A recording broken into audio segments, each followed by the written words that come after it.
A very good morning to you. Of course, this is the #1 breakfast show across the 254. Welcome to K24 This Morning. My name is Jeff Mote. Lots in store this morning. As you can see, we're going to have a big panel, big discussions going down, of course, as far as what came in on the news cycle. We're talking about, seems like the judiciary and the executive stalemate still going on strong with the CJ's presser yesterday. We look at that and also jump into what the census report actually means as we move forward.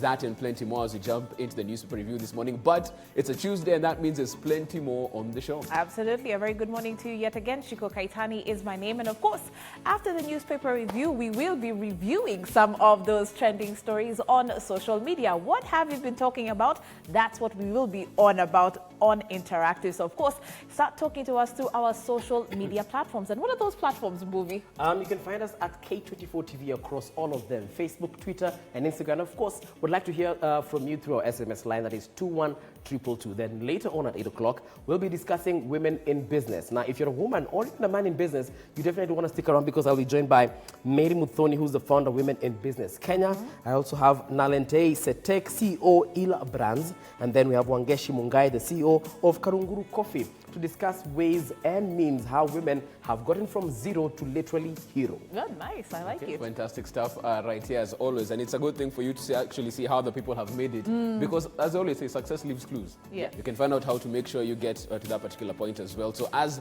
you do that, we want to know how you woke up so far. How's your morning panning out? You can get us at K24TV on Twitter. You can also SMS us on 21222 and get into the big discussion of the day. Tell us good morning and of course weigh in on the news this morning. But as always, we do know how things go. People are saying now they have money to jazz a tank. And jazz a tank means jazz a barabara as well.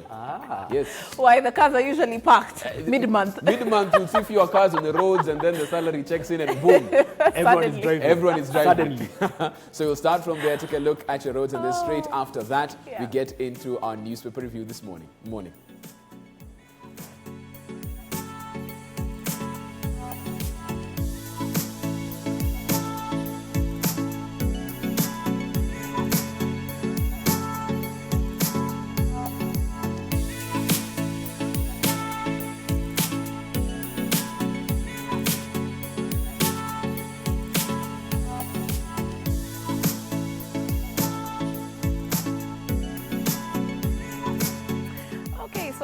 Jazza tank, and you're wondering, what are my options this morning? Which roads do I use? Which ones do I avoid? After all, I've got the car. Well, why don't we do that for you by monitoring our satellite feed? Of course, this being a few minutes past 6 a.m., still not expecting too much on the roads, but you never know. And we always like to rope you in and get, of course, some of the feedback that we do receive on a daily through our social media platforms about the area that you're coming from. Why don't you let us know what the roads are looking like in your side of town? But speaking about those major routes, we're actually going to start off from the museum overpass and actually make our way to Thika Road if we can actually do that very quickly. Here we are at the Pangani flyover and you can see that on your screen. I'm just going to zoom in slightly so that we can see how things are looking. So for you who are on Thika Road this morning, why don't we take a look at this major route and just back things up a little bit as far as we can on the Embu-Nairobi highway. Let's take a look at this side of Allsops and making our way all the way past Safari Park Hotel and even further so that we can see even for you in Roysambu how things are looking. As you can see here, we've got that major spot Roysambu looking good, very good at this particular time. And here we are also at the stadium. But as you continue to cruise down the super highway, as you can see, the roads are absolutely clear. And that's what the green line does indicate. There you have it. We are making our way down the highway. And here we are at the well-known Allsops area. So if I zoom out slightly, you can actually see there's a red line that cuts across from Allsops down to the drive-in, indicating that traffic has already begun to pick up. It is bumper to bumper. The red broken line, a huge indicator that, by the way, construction are still currently underway. And so it's something that you definitely need to keep in mind as you're coming down the road. But once you actually pass the drive-in, it does open up. So nothing major to report as far as Thika Road is concerned. And even surprisingly, the flyover at Pangani is clear at this time. We usually do see the lines actually moving from a red to a deep red, indicating that, of course, there's always a snarl up right around here as you've got traffic coming from Kiambu Road, traffic coming from Muthaiga, and traffic coming down Thika Road, all meeting up right at this spot here. So it's always such good news to see those green lines. Let's get back to our focal point, which is museum, and of course make our way to Mombasa Road. Here we are cutting through the CBD. As you can see, here's the famous Hotel Boulevard right there at the corner of your screen. Here we are, and let's cut our way through Wayaki Way, and here we are on Uhuru Highway. Here is the Kenyatta Avenue roundabout. Let's make our way to Mombasa Road if we can do so very quickly. Here you've got the Haile Selassie roundabout. Look at that. There's already a red line indicating, of course, traffic as would be expected around this roundabout. You've got traffic police handling the area, or even the traffic lights working at that spot. So nothing major to report, obviously. And of course, here we are making our way to Nyayo Stadium. The red line, as always, indicating traffic has already begun to pick up as far as Mombasa Road is concerned. And look at this, it actually kicks off from the South Sea intersection all the way to Nyayo Stadium. So you can expect a little bit of a snarl up there, but nothing to worry about because it does open up. But of course, speaking about Mombasa Road, very quickly, just taking a look at it. This is that major route you can see cutting across your screen. So far, so good. Nothing major to report as far as Mombasa Road is concerned. Something, though, that we do need to highlight before we move over to our newspaper review is this spot at City Cabanas and Imara Daima. Always a spot to monitor every morning. You can see the line moving from red to a deep red, and then it does open up. So it is good news. All you just have to do is exercise a little bit of patience, and once you make your way past Doshi Group of companies and around Samir Group, then you are definitely in the clear. Continue to be our eyes and our ears on the roads. We will appreciate your feedback at K24TV on Instagram, Facebook, and if you can, send us a tweet pic. We'll be happy to post it up on our traffic watch. Jeff Mote is ready to take us through the newspaper review.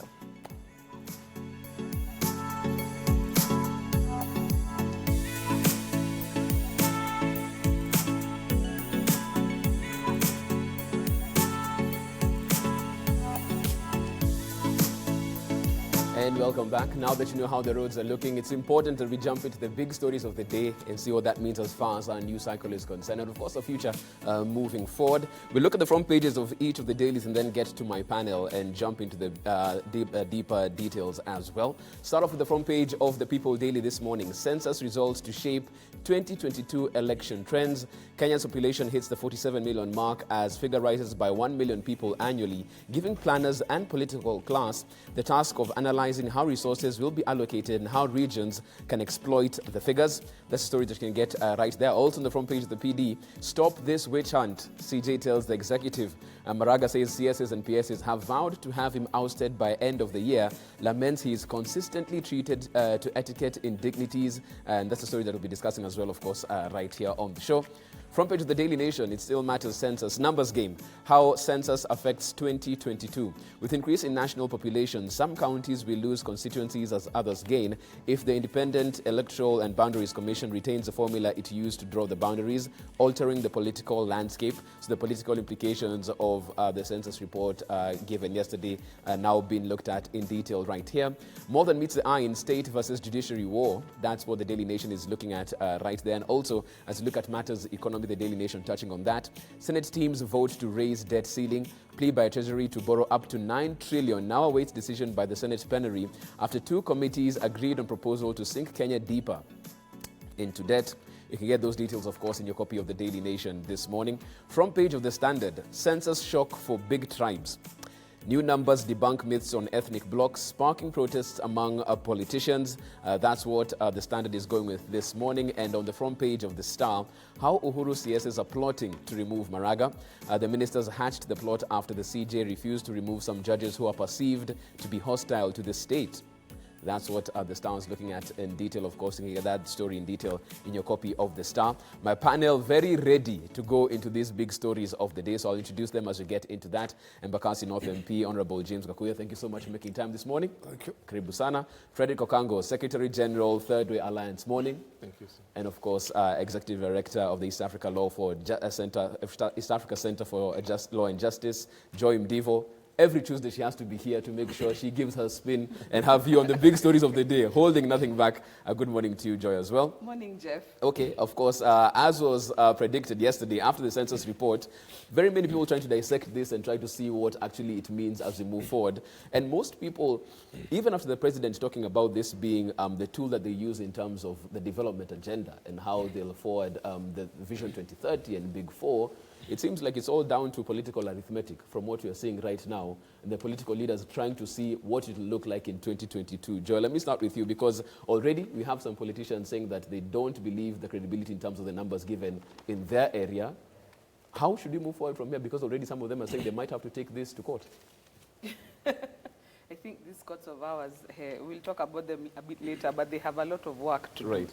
But one of the things that I think Kenyans awoke to in light of the election where the term was first used, tyranny of numbers, was when we were so sure that because of the ICC cases, President Kenyatta and Deputy William Ruto then would not succeed because all of us were so aghast at what they had done or alleged to have done at the ICC.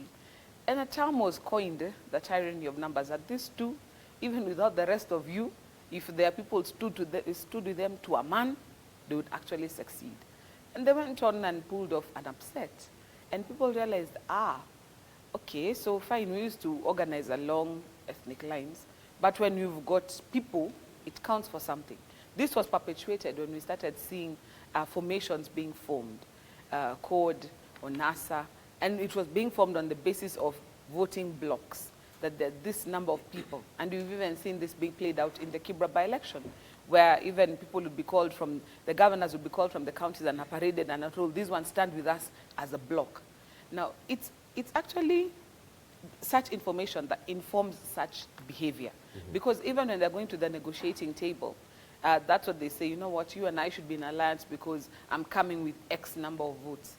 It's arrogance, political arrogance on the part of our politicians. Right. But as we have proved them right over and over by falling for that narrative, it actually works for them.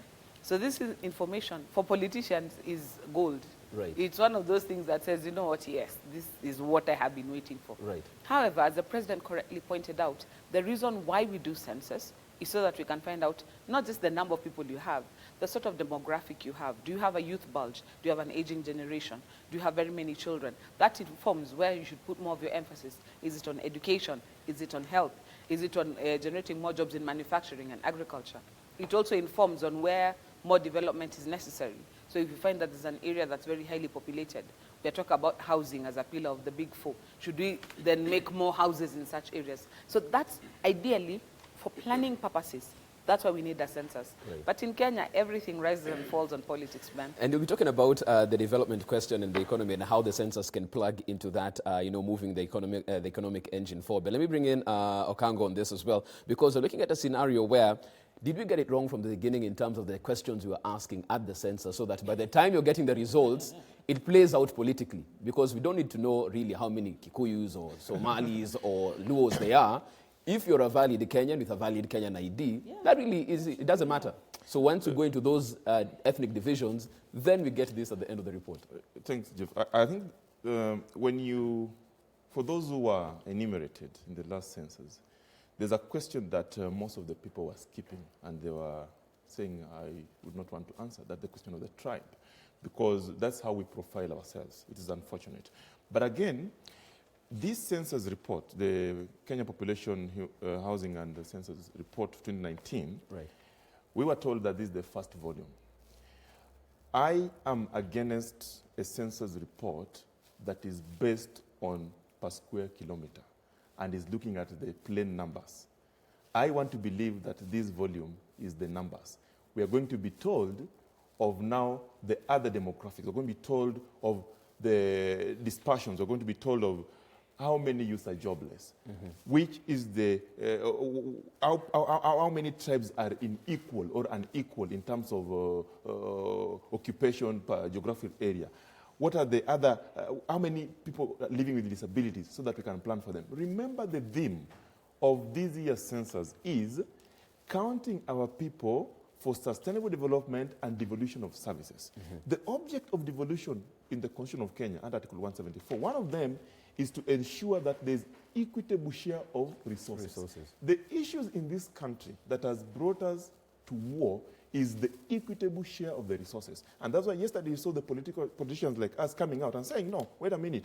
How are these numbers going to ensure that there's equitable share of the resources? There are regions in this country that have been claiming that we have the numbers, as Jeff said, and that is politics. Politicians are excited about numbers. Right. So if they see that their numbers are going down, then also the equitable share will go down. Right. A case in place is Mandera. You saw what they did yesterday. So the essence of this census was very good because it's for planning, budgeting, and formulation of future policies.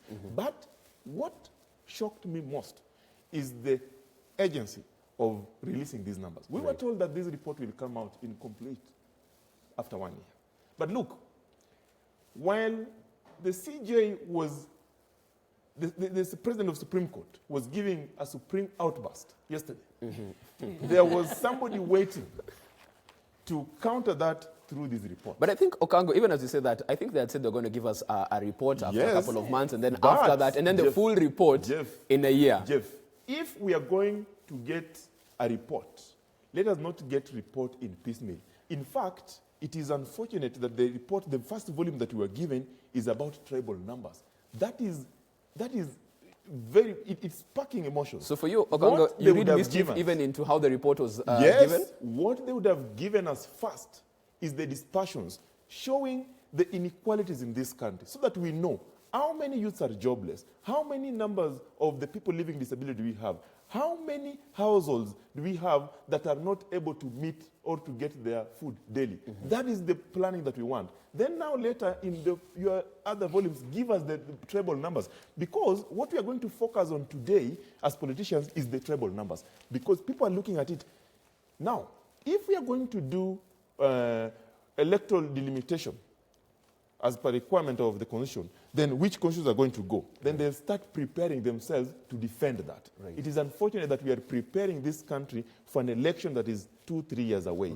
Before I get to Honorable Gakuya on this, I just want to ask you one more thing, Okango, because they're looking at it from the point of view that this seems to be the overall numbers, and then from there, they dig deeper into the issues that you're talking about in subsequent reports, and they couldn't have worked backwards by coming up with those numbers first, and then the overall numbers as have been presented here. Jeff, we all know you save the best for the last. That's what we say.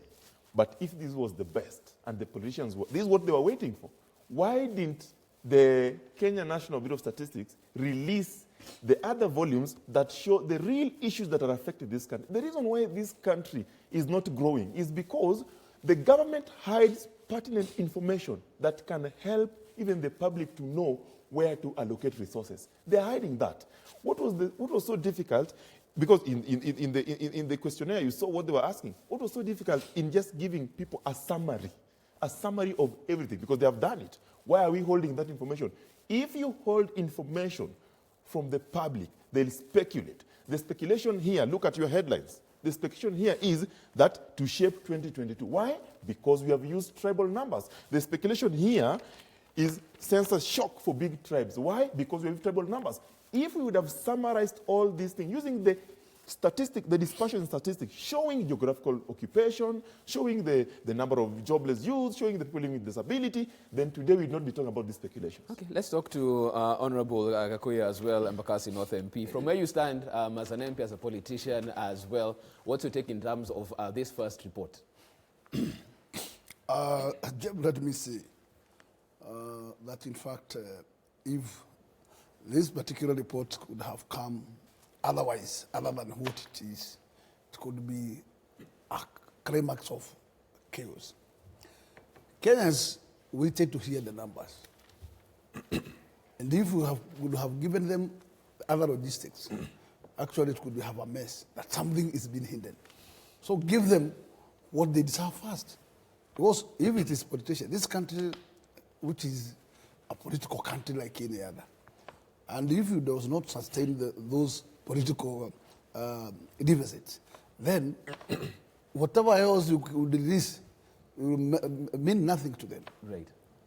Therefore, I would say the process or manner in which it's prepared, actually it has cured very many suspicious areas. I would say that, in fact, going by the reports we have, Census one, I would say yes, it is to know our strength in terms of numbers. Number two is to know where our deficits are in terms of equitabilities.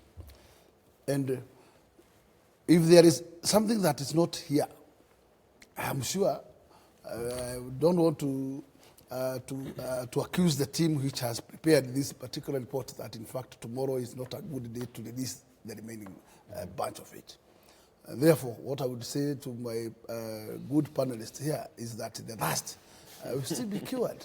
And from where you stand, because there are some leaders who had some issue with the numbers in their particular areas, we saw Nairobi highest in terms of the population per county. From where you stand, is everything fine in your sub-county, sub-region? What I would say is that, in fact, as we analyze about the capital city, we must know that the majority comes to look for greener pastures from everywhere else in the country to the city, because expectation is that in the capital city there is high chances of getting those greener those greener areas. And to me, going by the figures that actually in 2009 Nairobi was around the 3 point something, and today it has raised to 4 point. It's not to me, it's not a surprise, because every other day you have students living out of colleges who does not get back to Gachagi, the camps here, and still at the same time you have still in Nairobi, you must also expect that there are families who at least undertakes Nairobi as their home, whereby in fact they keep generating the city in terms of what we call human reproduction here. And therefore, the numbers to me does not give me any surprise. So you don't have any issue with what was... I would say is that, in fact, I would compare Kiambu and Nairobi very closely related, because Nairobi is the next home of Nairobi. And of course, you see, Nairobi is expanding very rapidly in the areas of Kiambu and also downward here, areas of Athi River and so on. Right. So I can call it metropolitan. And therefore, in that particular landscape, going by the figures I would say they are not cheating. Okay, let's talk about the key issue and why this is done in terms of the planning of the country. As we stand right now in terms of our Big Four, attainment of that, and of course the overall Vision 2030, what should the ministries now look at? Because the President gave the directive that all ministers and government agencies should now use this data as they move forward in their planning. We do know already that we do have a youth bulge in terms of that, and unemployment is an issue by the day. We've seen the layoffs happening in that particular regard, and very many other people who haven't even gotten their first job, tarmacking for 2-3 years. So with this particular information that we have, what are we expecting the government to put in place? Because as we see, it seems like things are not, you don't have an upward trajectory as of now in terms of the economy, Joy. The economy right now seems to be suffering. I don't want to say that it's a meltdown, but we are in dire straits. And that tells us then we need to be very frugal about where we spend our money and how we spend it. I think it was in the dailies yesterday when we were talking about one-ton borrowing over the last 6 years. That's now coming back to bite us. And some debt that was taken during the Kibaki years that has now matured and now is due. So we've got the conglomeration of the debt from the Kibaki years, from the first term of the Uhuru presidency, and what we are incurring right now. And so we've come to a place where those development projects were supposed to stir economic growth so that people can realize the benefits of taking those debts. Even when you take a loan so that you take a leap in your current situation, so that by the time you're repaying the loan, even financially or in your family situation, you're better off. Now we've got two major programs that the government has been trying to streamline. There's a Big Four agenda and there's Vision 2030. And both of them have in mind using the massive workforce that we have, that is trained, that is energetic, and that is readily available. Right now, you find that, for example, some flower farms are relocating to places like Ethiopia and Rwanda. There's many reasons, but one major reason is because our labor has become too expensive. Many people are unionized. Many people now are able to negotiate better salaries. But what happens is it hits the companies in the bottom line. So what do? They relocate to other countries where the cost of production is lower. One major cost of production is labor.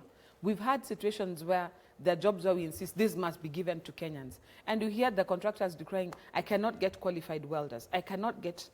This is one thing I'm hoping that we will start seeing a change in the trajectory. So, for example, one thing that I would hope to see is a bigger emphasis on skills training, more TVET institutions where we are training people to become hands-on. We have enough electrical engineers. Can we now start training electricians? We have enough people who've got degrees in all this and all that, but you don't have people who are plumbers, gardeners, with the skill to do it, not some random guy who's taught himself.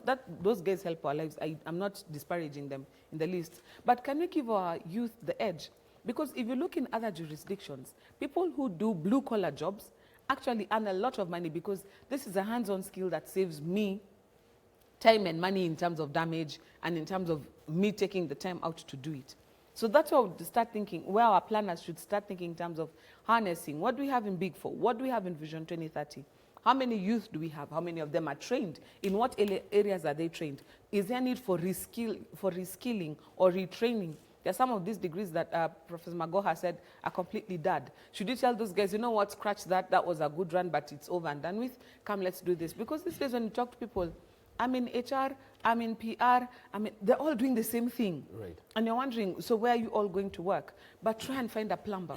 It's next to impossible. Or the guy you find comes and messes up your entire construction. Okay. So time has come for the focus to shift to where we need the skills and redirect the youth there. But at the same time, for example, like housing, to ensure that as many jobs as possible are going to Kenyans because we have the correct skill set to actually fill that labor gap. Okay, what we'll do is take a short break at this particular point in time. Come back with that same question to Honorable Gakuya and Frederick Okango as well. We have the numbers right here, but you look across the dailies and it's all about political arithmetic and ethnic, shockers for different tribes right there. But this is essentially for planning in terms of the economy and how to move forward. How do those CSs charged with this particular report actually look into it? And what areas are we hoping that they actually address with these particular numbers? We discuss that as we come back after the break.